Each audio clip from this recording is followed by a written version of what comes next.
how to turn on or turn off attention-aware features on the iPhone 16 series. First, let's return back to the home screen by swiping up at the bottom of the screen. And from the home screen, tap on Settings.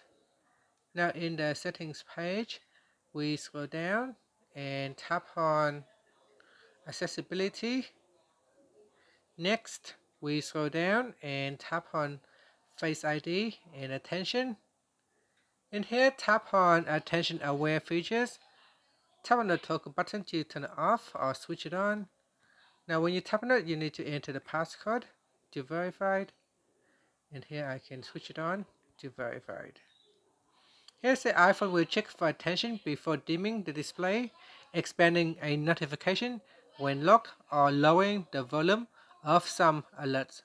For example, when you have this feature turned on and you receive an incoming call, if you are looking at the phone, then the phone will automatically lower down the volume of the incoming call. And that's it. Thank you for watching this video.